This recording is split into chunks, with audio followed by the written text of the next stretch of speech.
Welcome to Tech Journey Insights with me, Beverly Clarke, and co-host. Rebecca Franks. In Tech Journey Insights, we discuss what's grabbing our attention in the world of tech, and we also share tips on our journey as women through the world of tech. So Yeah. let's get right in. Welcome everyone joining us today. And Rebecca, what is grabbing your attention in the world of tech, and what's going on in your personal journey? Yeah, so at the moment, our most exciting thing is that my company, Flip Computing, we got Creative Catalyst grant from Innovate UK to Mhm. create an online learning experience. The project's called Textbooks for the Metaverse, and we actually released the island on Fortnite last week. So Right. this is Ireland. It's I called like that. I like that. Oh, Oh, it's going. Yeah. Okay. Yeah. it's called Storytelling with Music. And if you play Ireland, you'll learn all about how to use music in storytelling in all sorts of different ways. So whether it's in game design, in film, all sorts of scenarios. So you'll learn that Lovely. as you play. So you'll Yeah. actually learn something and you'll be able to compose your own music as well. So it's quite a cool island, a good experience. So that was really, really exciting being able to launch that last week and get our first users trying it out and giving us Wow. feedback. Wow. Wow. So really exciting. What's new Excellent. with you? Well, Thank you. well, still my recently released book, ebook. It's Yes. got fun facts, crosswords, puzzles, mazes, crypto puzzles, all sorts of Mm, things. It's based upon my children's book series, The Digital Adventures of Ava and Chip. And it's really about getting young people, children, to get to grips with tech in a fun way. So the book series is about reading for pleasure mm, around the digital world. And then yeah. we've got the complementary activity book to just have a bit more fun with tech. So lots of Yeah. keywords. And while it's aimed at children, it's also good for the whole family. So I would say it's a perfect stocking filler as we come up to this Christmas period. So that's keeping me quite busy. And of course, Yeah. all things around the charity. So, Mm, for everyone listening, I have founded a charity, Rebecca's Chair of Trustees, and it's Technology Books for Children. yeah. And it's all around reading for pleasure on tech topics. We've got lots of different categories. There's coding, there's data, there's careers, inspiration, and so much more. And we recommend books. We've got a whole program around technology books for children to as a way of bridging and addressing the digital divide. So head on over to Technology Books for Children to find out a bit more. And if you'd like to Yeah. donate, please do, because donations are always welcome. So, Yeah. I've got a charity going on, I've got my book series going on, and lots of other writing projects in the background. And you've got Mm, Fortnite. I'm going to tell my nephew about that because he's going to yeah. be really interested. So Yeah. we're going to have some fun with that. Look, Yeah. I'm not a gamer, but I'm going to But learn something. we've designed it with that in mind, so you might actually appreciate it if you have a go. So Oh, see what you think. you see, I like that you said that, designed with the user in mind. I really Mm, like that. yeah, definitely. Developing a game to think who is going to use it, because so Mm, many products are designed they're just designed. yeah, absolutely. Yeah. We've really got to consider those different users that might want to do it. And our particular audience is young people that aren't really accessing traditional school at the Right. moment, where there might be school refusers, they can't access school in a traditional way at all. Hmm. So we really want to appeal to that audience as well, so that they've got a different way of learning that might sort of encourage them back into the learning experience. So hopefully it will work with that kind of audience too. But yeah, it's not designed for the typical gamer, I guess. It's got gaming elements to it, but it's really a bit it's more than that. So it's worth giving it a go and just seeing what we've done. That's nice. A bit more of an inclusive experience, which is Yeah, obviously what you stand for and what your company yeah, stands for. Absolutely, absolutely. I really like that. Now, for everyone listening, we are former educators. In previous Hmm. lives, we've both been teachers and we've worked in the Yeah. education space for years. And with a new year dawning upon us very soon, I'm thinking about EdTech trends and what Yeah. predictions you may have. I've got a few which I'm going to sort of throw in there. But we come to you first, and I'll share some of my EdTech predictions for 2025. And then maybe in the next series, we can look back and see if we were right. How far Yeah. off the mark were we? Or rather, how close we were. Yeah, yeah, definitely. So, I mean, just bringing up like what I've just explained there. So, EdTech, I really do think that immersive tech is going to be kicking off even more. We're seeing it starting to grow, and it's definitely a huge industry that is going to explode over the next Mm, 5 years, without a doubt. So, which is why it's really important that my company, Flip Computing, really gets in there early to make sure that these technologies are inclusive by design. And also, we've got to really think about how we are ensuring that young people are getting those essential digital skills to mm, design in this space. So, immersive learning, the metaverse, 3D space, all those 3D skills that you need, and not necessarily coding, but mhm, being able to design in that 3D space as well, and mm, really think about how you're going to navigate that, and all that kind of stuff. I think that definitely a trend that is going to grow and grow is this immersive learning experience. Without a doubt, there are tech companies doing it.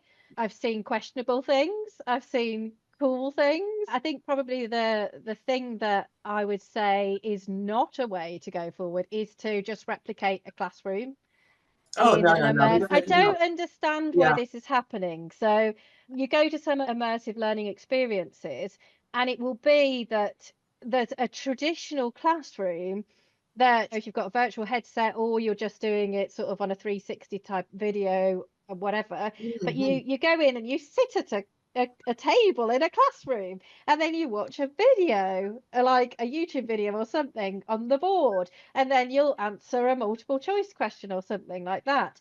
Now, I don't understand why, when we've got such great immersive technology tools out there, why are people thinking, well, the only model that exists for education is this traditional classroom like this with tables? Why are we bringing this approach to school into this amazing 3D world where there's so many wonderful things that we can do? So it's really about, yes, this tech is coming, people are using it, but let's think in a different way. Let's completely rethink education while we're doing that, and make it exciting, which is what we are trying to do with our project, with our immersive learning experience that we've created, and really sort of rethink how we learn in this I'll space. come in there. It's really important because we Mm, talk about our learners being creative and fostering creativity and leading to mm, greater innovations.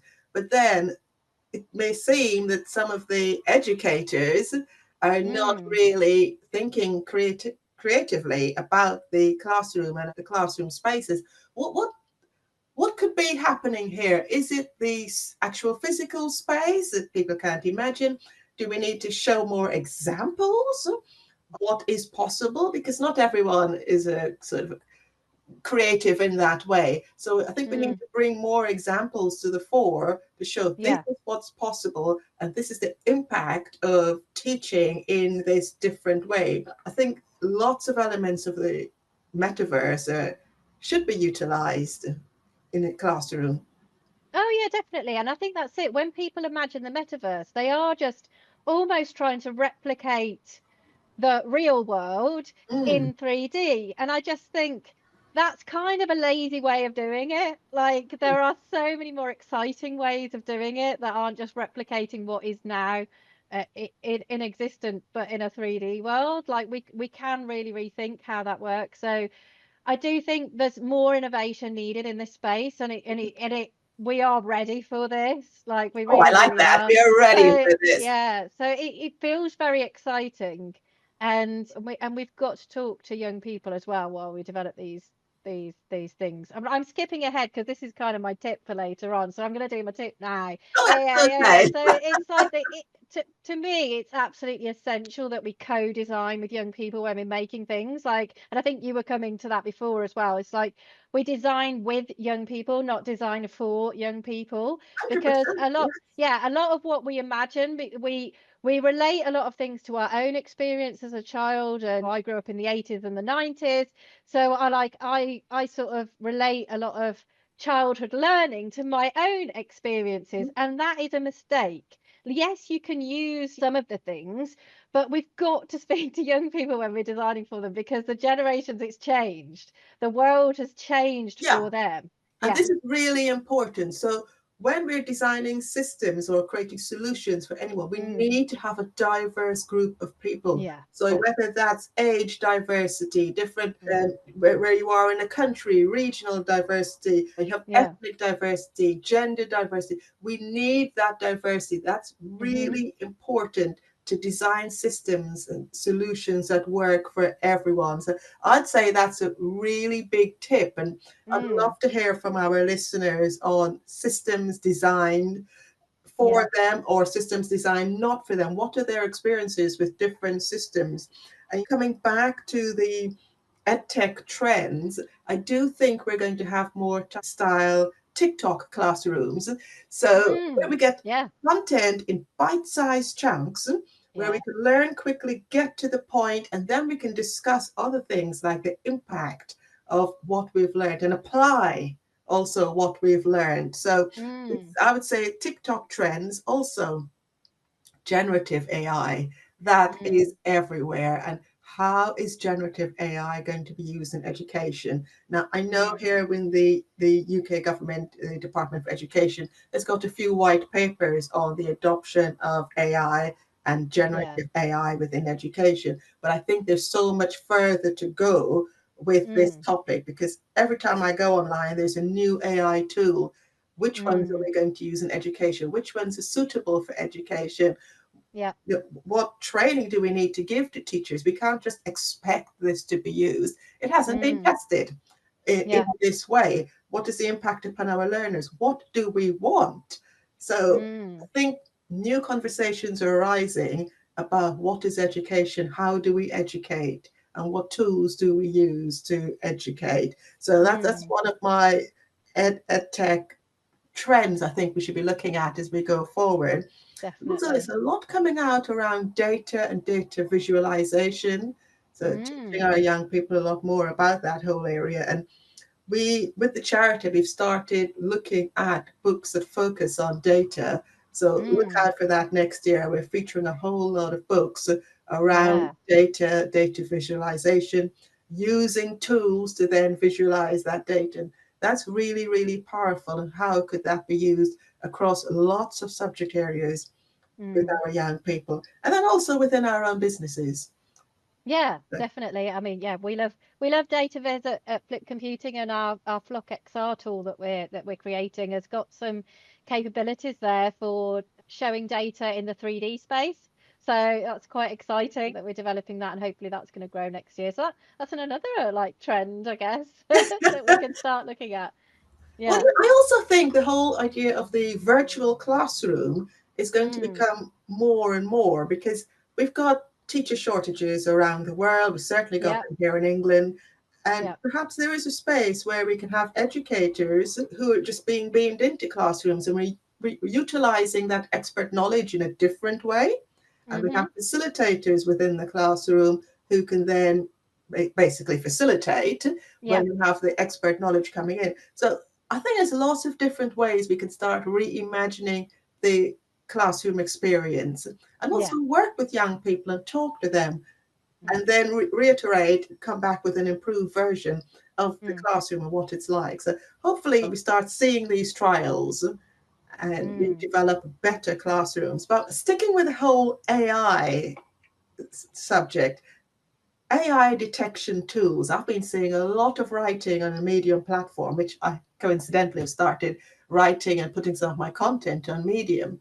A lot of writing regarding whether or not AI detection tools are working. Because if you've got loads Right. of experience, you write an article and then you find that you're running through an AI detection tool and it says that it's 50% AI generated. And you think, it isn't. I just wrote Mm. that. So Yeah.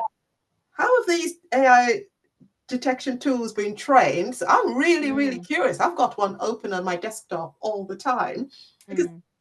I am looking at the responses that they're given, because we've learned to write in a certain way. Yeah. I know that many journalists are saying they've been trained in a certain way. And then Mm. the AI detection tool has also been trained in a certain Mm. way. And now we've got this being told it's AI generated. And that can really cause a lot of problems when you've spent years perfecting your craft. Yeah, exactly. And if the AI has been trained on your writing, because you don't, I mean, whose, Absolutely, yes. then it could come up like that. And we have seen cases as well, particularly for some autistic learners who might write in a programmatic way that might feel like it's been written by an AI generated tool, but it hasn't. And there's been some cases of universities where the AI fraud detection as the tool has said, yes, this is AI, but absolutely it wasn't. And it's been proven that it wasn't. But imagine that situation. You're an autistic learner, you've spent all this time doing your work, and then that tool has said, no, it's all been done by AI. You've Mm, failed your coursework because of that. And then you have to bring a case to the university to prove that you've written it yourself. All this extra energy that's having to be spent there in fighting your case, like it's really not a good situation to be in. Like these tools are not good enough yet to make such an important impact on somebody's life. So we've got to really, really be careful of that. So they're great as kind of like a supportive tool, as a co whatever, yes, in that true, kind of thing true. to help you out. But we can't be using them right now to be making important decisions about people's lives because we are nowhere near ready for that. And I don't know that we ever will be, to be honest, with all the bias that's in there. Mm. I really don't know how we're ever going to get to a point where the AI isn't biased. Like, how on earth are we Well, going to get it to be like that? we can't because it's being trained on Mm, something pre-existing. So it's yep, being trained with the biases we currently have in society. It yep, makes me wonder, as you're saying that, if the way in which we assess in education, for example, is going mm, to change. yeah, So perhaps we need to have more conversations. And I'm sure there's been some work going on in this space. So mm, how do we assess? Is this through asking questions? But then some people don't communicate very well verbally. It's more of a mm. written response. I think it's really, really tricky. It's certainly one to ponder, I would say. Yeah, absolutely, without a doubt. I mean, like portfolios might be a way to go, but then I do think a human would need to look at that portfolio of work, just Yeah. to decide. But yeah, it really is a hard one, and it is something we just can't be in a situation where an AI is making a life decision. Absolutely can't. No, no, I agree. No, Yeah, we yeah, can't do that. So I yeah. tell you what, I'm also thinking about a few things in the news I've seen recently. And again, I think there's perhaps a lot of AI being used in the background here, and it's around Hmm. returnless refunds. Okay, so what Yeah. is this? What is a returnless refund? I saw this in LinkedIn news and it drew me in. I was quite curious. And Mm, effectively, you order an item, you want to return it, but you don't actually return it, okay. but you still get refunded. So you keep the Yeah. item. That's the bottom Mm, line. So my thought was, well, if that's going to happen, what's the other side of this? Is there going to be a rise in fraud? probably. It probably already is, I Well, would have I think thought. there is because there Yeah. there was a case where recently where there was an Amazon seller and they were just getting lots of requests for refunds. Mm, And this is where people can just say, I didn't receive it, or yeah. I want to return it, and they just get refunded the money. So I think Mm, there's something there about how people behave and how systems are designed. Request a refund, then you just get your money back. yeah. And I'm assuming if it's returnless refund, there might be a situation where it costs too much money Exactly. to Yes. return the Processing. Yes. item. So because of that, that's why. And then you've also got to think about the impact on waste, because where are Yeah. those items sitting then? So if you didn't want it, but they're not letting you return it, where are you putting that in your home? Is it going in the bin? Is it going in a pile in the garage? So this is it. Where's it going? So is it a genuine item that you don't want to have, and then you've Mm, got this waste problem, or yeah, you just want to keep it and not pay for it. So there's two different exactly. things Yeah, yeah, going yeah, on, really. yeah, yeah. I'd love to hear anyone's experience of this and what Mm, you actually think is going on, because again, it's another way in which our society is changing. I think we need to explore this a bit further, which is hence why it was trending and why it drew me in, because Mm. it's just a bit strange. There was also, Yeah. I'm going to digress here, it was over Halloween, and there was a seller, I think he was in the US, he sold lots of Halloween outfits. Great. Mm. The day after Halloween, he received hundreds of, I didn't want this item, it wasn't fit for the purpose. Right. But people have bought their Halloween outfits, worn Yeah. them, and then wanting to return them. How Yeah. does an online seller cope with that? That's actually not fair. So Mm. there's Yeah. got to be something built into systems where it's non-refundable, or you buy it ahead of a certain time, or you have to rent it. There's going Yeah. to be a different model. I feel like that kind of thing has always happened, but there's Yes. always been a human aspect to it. So, like, some people, it like in the past before online shopping was around, they would buy things for New Year's Eve or whatever, Mm. and they'd keep the tag in, and then they'd take it back after New Year's Eve, and they'd get their refund and try to make sure it doesn't smell or have a stain on it or whatever, and they'd get their refund. But there was a human aspect to that. Mm. So people were, I guess, the majority of people were less likely to do that because you've then got to go to a person and you Mm. effectively lie to that person in order to get your refund. So when it's like a human thing, a human experience, people are put off from doing that because the average person, I would imagine, doesn't want to lie to someone to get their money Exactly, back. exactly. Yeah. Yeah. But when it becomes a digital thing and it's a faceless, automated system, people are much more likely to do that because it's a faceless automated system and you can't see the human being behind that. You don't know the impact that you are making there. So I would imagine more people are likely to Mm. do that because it's an automated faceless thing. So And I that behavior is changing. In yeah, this yeah. digital world, behavior is changing. And Yeah. that is interesting from an Mm, observation and also, I guess, from a research point of view, changing mm. human behaviors as a result of digitalization.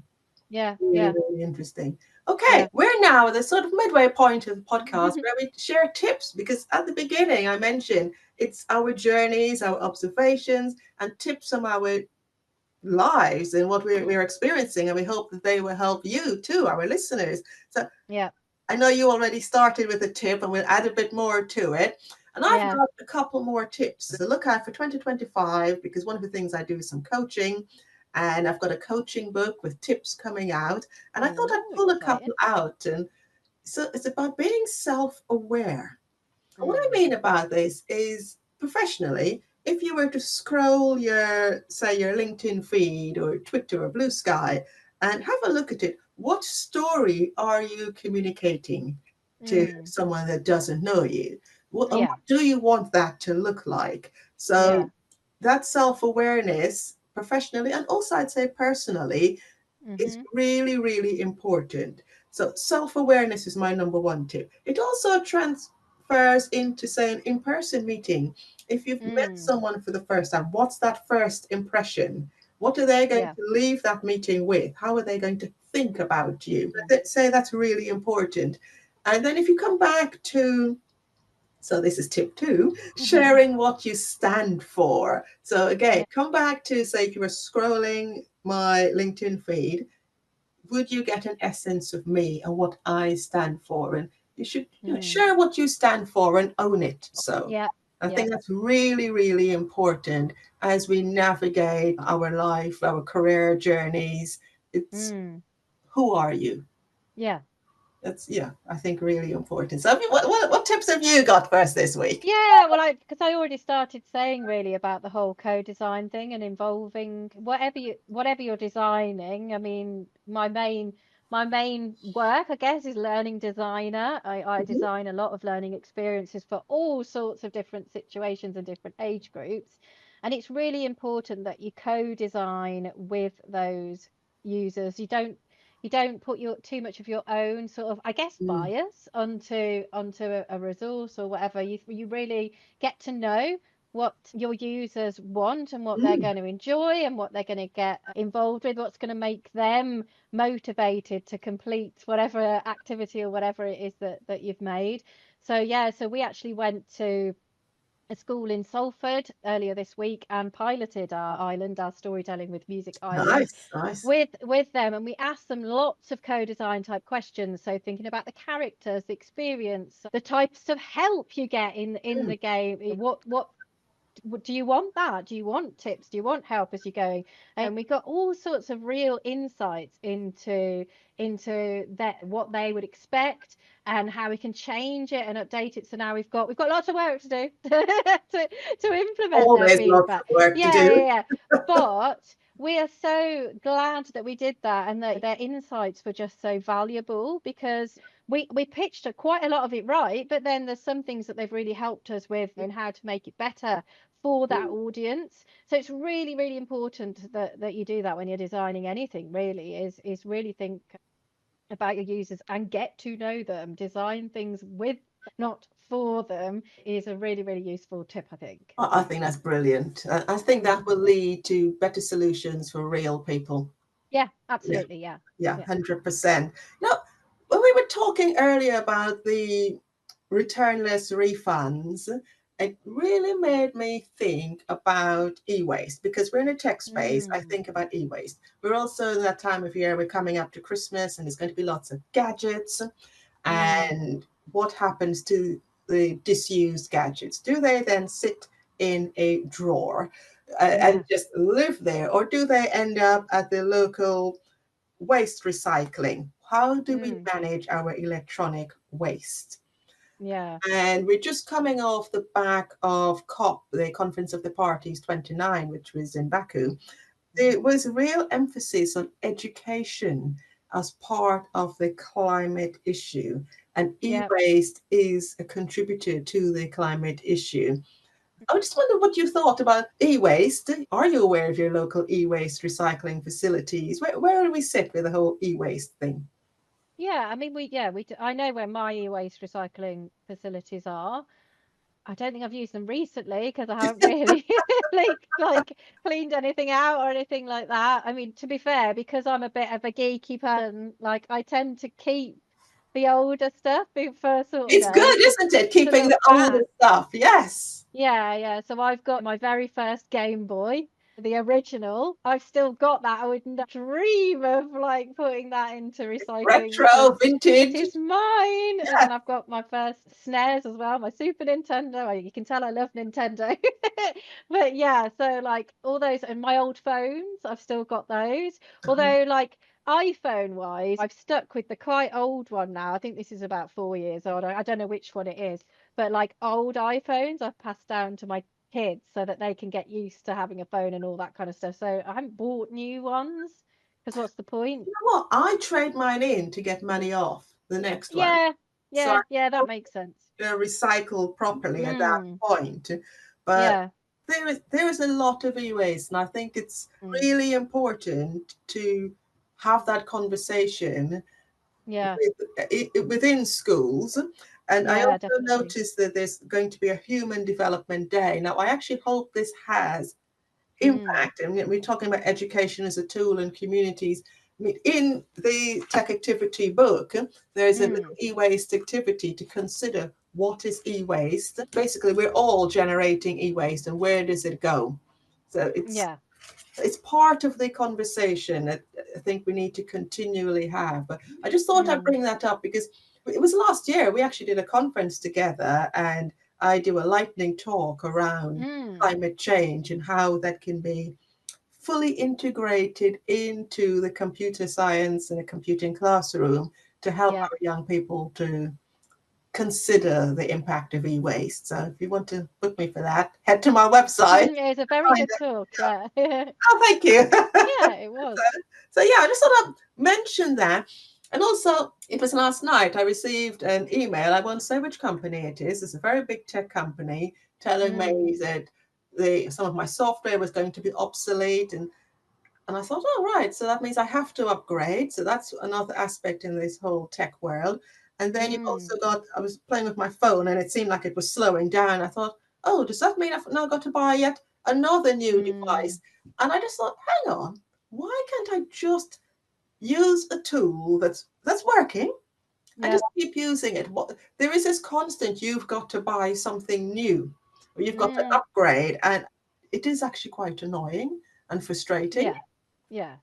Things really aren't built to last. I mean, Oh you no, not know, at all. like I remember my mum had a tumble dryer that must have lasted 35 years or something. And it worked. It was fine. There's nothing wrong with it. But now if you buy a tumble dryer, probably 2 to 3 18 months, years, you know, you're lucky. like it's really not good, like, that these things don't last. And then it's not as easy to get things repaired these days as well, because we are losing that expertise in our communities, aren't we? In 100%, and yeah. because a lot of the time, if you want to get an electrician or whoever to come to your house, if it's just like some minor fix, it's really hard to get them in because they're just so in demand. I And do not know. they'll, They don't know the yeah, the working it specific. out. Yeah, Yeah, yeah. this is a So, skill. Problem solving. How do you solve mm, this problem? What do you need to think about? And yeah, yeah, yeah. So we're losing those skills to fix things ourselves, and I think it's really quite nice now. We've got like repair cafes, but they're very sort of sporadic. You don't know where one is. They might pop up in a church or something randomly. But actually, I think in every community we need a repair space. do you know what? You've just jogged my mind. One of our Mm, trustees, Abena, she yeah. runs a repair cafe Mm. because Does she she? shared the story, didn't she? An Mm, elderly person who'd come in with about 4 phones. mm, And basically, she kept running out of space, data. I'm not quite sure what it was. She was running out of whatever it was she needed.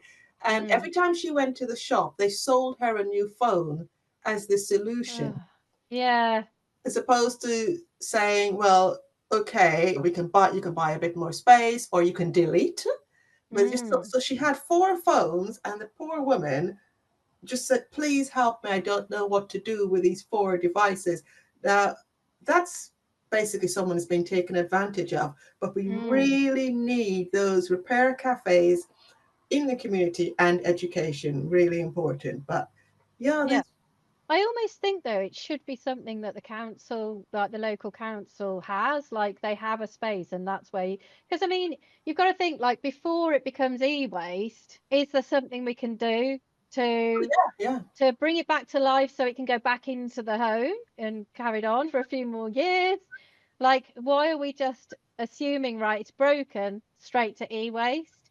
There should almost be that interim step of, okay, well, how do we repair that? And if it was a community thing, I'm not saying we should increase our council tax to pay definitely for it not. all. No, we don't But want there's that. no. But that probably is a service that could be just to make I say the council just because that's how you bring it into the community and it Mm. becomes a systemic thing that happens across the country as part of our systems that we have, like our public systems. So that's why I say that, because that's how you would do that.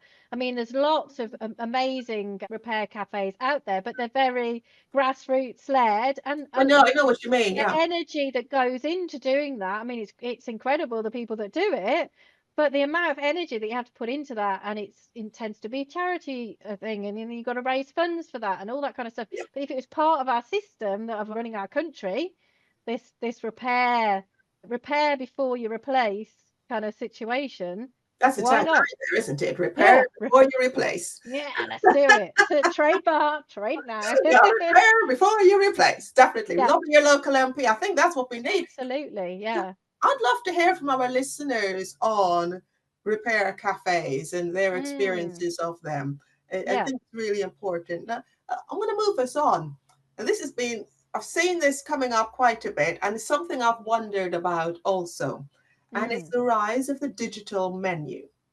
Now, Oh, yes. when we go to a restaurant, generally we go there with others and we're Mm, chatting, and it's conversation, and we're living in an age where there's less conversation and people are glued to their phones. So when you go to a mm, restaurant, time to put away the phones and talk. Oh no, no, now you're being presented with a menu, and then you've got to get your phone out, and you've yeah. got to then navigate to a whole menu on a tiny Mm, screen scrolling. mm, You've also then got to log on to the Yeah. Wi-Fi Give them your data. 100%. So Yep. what's that about? So it's just baffling that we're Mm. expected to have a device. So yet again, there's more. Mm. We've got to spend more money to have a device that works. Yeah. We've got to connect, and we've got to navigate this menu, which could be quite small Yeah. to Yeah. see. And I think it's doing sort of people out of jobs from coming to you at the table and talking with you. Mm. So your serving staff are being done out of jobs. And it's also then now we've introduced the phone into the whole conversation. So now we're showing Yeah. each other phones. And then Mm. potentially you've got notifications coming up and it's sucking the time away. And I would love anyone in the restaurant industry to comment on our videos and let us know if you agree with digital menus and why, or if you don't, because I don't get it. I would just like a good old fashioned paper menu or a laminated menu which you can wipe off and it can be reused. I Yeah. just don't get it. Yeah. I think it depends where you're going. So, like Nando's, I have kind of got used to it now, like that because Yeah, I've got an account that, and that's quite an it's like a fast service restaurant, so I kind yeah, of expect it. yeah. It's okay there. But if I'd gone somewhere for like a treat as a nice sort of the whole restaurant experience where you want that different level of service, I certainly wouldn't want it at that point, I don't think. And so I think it kind of depends on the type of restaurant that you're going to, and whether you want something really quick or you're there for sort of the leisure experience of eating out. I think that kind of helps knowing that context. Well, you've got my mind racing now. Mm. Nando's, I have been using their digital menu. This typically tends to be if I'm traveling and I just pop Yeah. into a Nando's. So I'm on my own, first of all, Yes, and I order. And I would say the Nando's app is actually really good. it is good. Yeah. It is Yeah. easy to navigate. Yeah. Yeah. Yeah. Yeah. So that brings us sort of back to what you were talking about design. Because some of Mm. these apps, I am lost. Oh yeah, some I of them don't know what's going are on. yeah, and like you don't quite you're trying to find items that you might want, but you can't, and there's not a search, or there is a search, but it doesn't quite pick up the exact word. Like there's not a generalized keyword search. You have to have the exact keyword in order Exactly. to And you find can't it. customize it Mm, easily. And yeah. also, what I've noticed is when we've gone out with older family members, they Mm. can't navigate these digital menus. So, who is a digital menu aimed at? Because I'm not entirely convinced it's been tested with older people. No, definitely not. And I tell you, you've just jogged my memory now because kind of linked to that. I recently went to the cinema to see Wicked. Yay, I love No, right? that. Yeah. Absolutely love that with my daughter. And I hadn't been to this cinema for ages. It was an Odeon cinema, and they've changed it now so that you have to order your food and drink on a screen. Okay. And it's not obvious either. So I went to I haven't been there for about 8 years. So I go straight to the counter to order. Oh no, you have to go over there to order. Right. So walk all the way back, and then everyone's not queuing properly for these screens, and I'm already stressed and worked up because I'm like, "Where's the queue?" And then you get to the screen, and I know as you get older, your fingers do not work properly on touch screens. They've actually done studies into this. Really? Okay, like they genuinely have. So I'm like there tapping on the screen. "Yeah, it's not working." I'm getting more and more angry. And I was like, I just said to my daughter, you press the screen because I know it's going to work for your fingers." And yes, It it did. worked. Yeah. Right. So your fingers, is that what you Yeah, said? I've got old fingers. And she was like, "No, it's because you're tapping too hard." And maybe that's what I was doing. And I was like, "Well, how would you know that? Like, I'm getting angry, so I'm tapping it harder." Yeah, but Yeah, you raise a valid point because I've got Raynaud's. So sometimes my fingers are a bit colder and yeah, it doesn't recognize me yeah, tapping. yeah, yeah, So it must, there's a lot of design going on here. yeah. And I Oh, don't know about you, but I don't want to be basic. In my mind, it's stroking a screen that oh, I will someone's have touch. touched. Yeah, yeah, Yeah, yeah. I don't like it. I don't like it. no, it upsets me. Yeah, and every time I use the checkout thing at Tesco, I get so angry because I never understand where you have to put the item. So I always put it on the wrong side, and then it doesn't register, and then it goes, "You need to call a manager," or something on You the need an screen. arrow that way, And I'm that just way. I just want to buy my thing, and like you can't go and buy it because you've got less, you've got too little items, so you have to go for. I'm just like, this is not good for society. I mean, I know tech. I know how to use tech. I'm very good with tech. I design tech. Yeah, I can't use these things. So User, what is those it two like for words, people who user aren't journey. techie? Yeah, so oh gosh, I'm getting it all worked up. I'm getting so worked up that my dog is going, whoa, what are you doing? You're I getting can see worked your up. dog's tail Yeah. wagging. You know what? We've had a really good chat today, and I do hope our listeners, leave comments or write into us and let us know their thoughts on Mm, these really important topics which are yeah. shaping and changing our lives. Now, before I come to the end, I would I'm going to do some shameless self-promotion. Okay, go for it. It's regarding our podcast. So the Okay, yeah. Guardian has got a call for people to nominate their best podcasts of 2024. I'd love it if you'd nominate us. Yes, yes, please do. Yeah, so sharing the link. And we're just two women who got together and started talking about our journeys through tech. So we're on Mm, Spotify, we've got the TikTok clips, and we do yeah. also post to Instagram also. So Mm, share the link. Please do nominate us. That's another tip I would add in there. Self mm, promotion. yeah. But fly your own flag. Yeah. Champion yourself. You are your Yeah. best advert. So please Yeah. do nominate us. We'd love it very, very much. So Mm. before we go, thank you once again. Rebecca, would you mind sharing your contact details? Where can anyone get in touch with you? Yeah, so the best place to get in touch with me is on LinkedIn. So if you search for Rebecca Franks on LinkedIn, you should be able to see my face and find me on there. That's the best place to get in touch with me. Yeah, absolutely perfect. And you can also find me on LinkedIn also as Beverly Clarke. And as I mentioned, we've got the podcast on the different platforms, Tech Journey Insight. Thank you so much for joining us today. And we will speak with you and share our insights in another episode of Tech Journey Insights. Thank you for listening. Thank you.